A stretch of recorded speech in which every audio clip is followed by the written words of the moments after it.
मिट्ठू तोता और रानू चिड़िया सुबह से बैठे हुए थे। तोते भैया अब चलें, ये किसान तो घर जाएगा नहीं और ना ही हम किसान की मकई खा सकते हैं। रानू चिड़िया, लेकिन वो कालू कौवा कैसे हर रोज किसान की मकई ले जाता है? वो कल भी मेरे सामने किसान की मकई खा रहा था। मैंने पूछा तो कहने लगा कि किसान के खेत से लाया हूँ। वो एक नंबर का चोर है, किसी न किसी तरह वो मकई चोरी करके ले जाता होगा। किसान खेत में काम कर रहा था और चिड़िया और तोता बिना मकई खाए ही जंगल वापस चले जाते हैं। हाँ भी तोते और चिड़िया, बताओ क्या आज तुमने किसान के खेत से मकई खाई है? ना ना, हम तो सुबह से दोपहर तक पेड़ पर बैठे रहे, लेकिन वो किसान है कि घर गया ही नहीं और हम थक हार कर बिना मकई खाए ही जंगल लौट आए। मैं तो जा रहा हूँ, पेट भर मकई खाऊंगा भी और अपने साथ भी लेकर आऊंगा। कालू कौवा इंसानों की बस्ती की तरफ जाता है। कालू कौवा किसान के खेत में जाकर किसान से कहता है, किसान किसान, तुम्हें तुम्हारी पत्नी घर बुला रही है, तुम्हारे घर में मेहमान आए हैं। अच्छा, तो मैं जल्दी से घर जाता हूँ। काफी शुक्रिया जो तुमने मुझे बता दिया।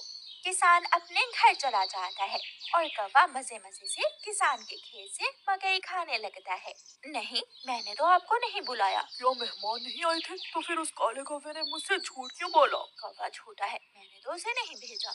कौवा पेट भरकर मकई खाता है और कुछ मकई अपने साथ लेकर वापस जंगल लौट जाता है। कौवे कौवे, एक मकई का भुट्टा मुझे भी दे दो। ना ना, मैं तो मकई का भुट्टा किसी को नहीं दूंगा, बहुत मुश्किल से लाया हूँ मैं। कौवा चिड़िया के सामने बैठकर मकई का भुट्टा खा रहा था और चिड़िया के मुंह में पानी आ रहा था।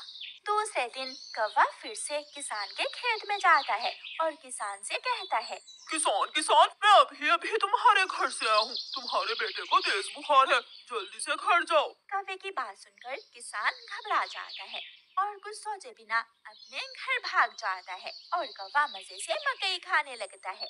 कहाँ है मेरा मुन्ना? मुन्ना तो बाहर खेलने गया हुआ है। क्या मेरा मुन्ना ठीक है? हाँ हाँ, मुन्ना तो बिल्कुल ठीक है। तो फिर इसका मतलब आज फिर उस शरारती कौवे ने मुझसे शरारत की है। उसने मुझसे कहा कि मेरे मुन्ने को बुखार है, मैं जल्दी घर जाऊं। वो कौवा जरूर आपको घर भेजकर खेत से फसल खाता होगा। मैं कल देखूंगा वो कौवा कैसे मुझे उल्लू बनाकर मेरे खेत से मेरी फसल खाता है। कौवा जंगल जाकर बहुत खुश था।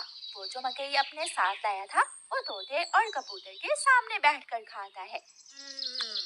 वाह वाह, मजा ही आ गया, ये मकई तो बहुत स्वादिष्ट है। यार कौवे, थोड़ी सी मकई मुझे भी दे दो। हाँ ठीक है, अगर तुम मेरे घर का काम कर दो तो मैं तुम्हें भी मकई दे सकता हूँ। मैं भी करूँगा, मैं भी कभी आपके घर का सारा काम करूँगा, मुझे भी मकई दे देना। ठीक है, तो फिर जल्दी से मेरे साथ आ जाओ। कौवा कबूतर और तोते को अपने घर ले जाता है। तोते, तुम जल्दी से मेरे घर की सफाई सुथराई कर दो और कबूतर तुम जल्दी से मेरे सारे बर्तन धो दो, फिर मैं तुम दोनों को मकई दूंगा। फिर कबूतर अपने काम में लग जाता है और तोता कौवे के घर की सफाई सुथराई करने लगता है। दोनों अपना अपना काम खत्म कर देते हैं। कौवे, मैंने काम कर दिया है, अब मुझे मकई दे दो। मैंने भी काम कर लिया है, मुझे भी मकई दो। कौन सी मकई? चलो भाग जाओ यहाँ से तुम दोनों, मैं तुम्हें कुछ नहीं देने वाला।